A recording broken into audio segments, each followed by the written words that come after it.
Assalamualaikum warahmatullahi wabarakatuh. Pada topik kedua, perancangan dan pengembangan kurikulum, kami dari kelompok 4 akan membahas tentang materi memiliki perspektif dalam prinsip UBD.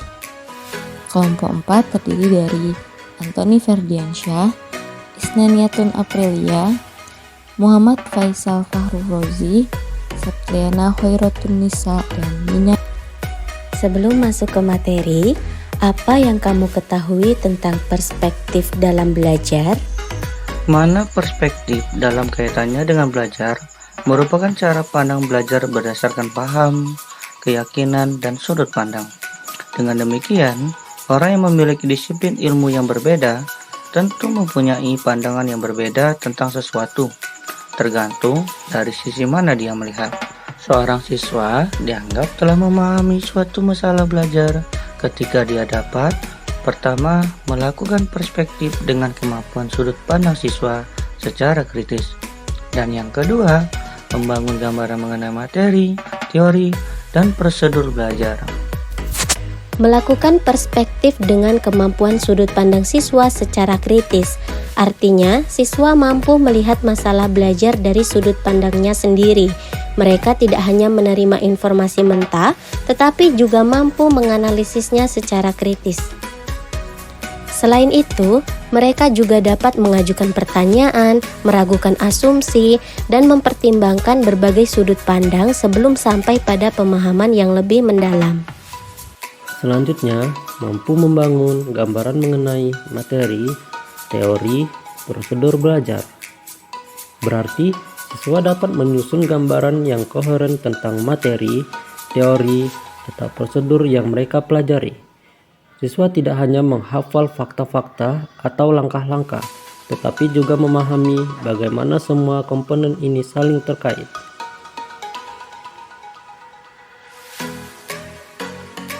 Selain itu, siswa dapat menggambarkan hubungan antara konsep-konsep, langkah-langkah, atau elemen-elemen yang terlibat dalam masalah belajar tersebut. Kemampuan perspektif mencerminkan pemahaman yang lebih mendalam daripada sekedar menghafal atau memahami permukaan suatu topik. Siswa yang mampu melakukan hal-hal ini biasanya dapat mengaplikasikan pengetahuan mereka dengan lebih baik dalam berbagai situasi, karena mereka memiliki pemahaman yang lebih kuat tentang dasar-dasar dan konteks di balik materi pelajaran. Siswa memiliki perspektif yang berbeda-beda karena mereka memiliki sudut pandangnya masing-masing terkait materi yang dipelajari.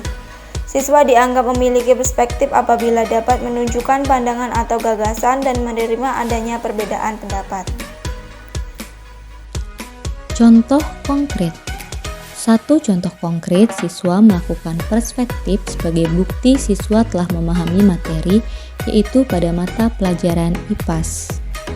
Contohnya adalah siswa 1 bertanya, mengapa letak geografis mempengaruhi pertumbuhan tumbuhan dan hewan? Siswa 2 bertanya, mengapa setiap negara memiliki variasi tumbuhan dan hewan yang berbeda? Siswa 3 bertanya, bagaimana jika tumbuhan atau hewan tersebut dipindahkan ke wilayah lainnya?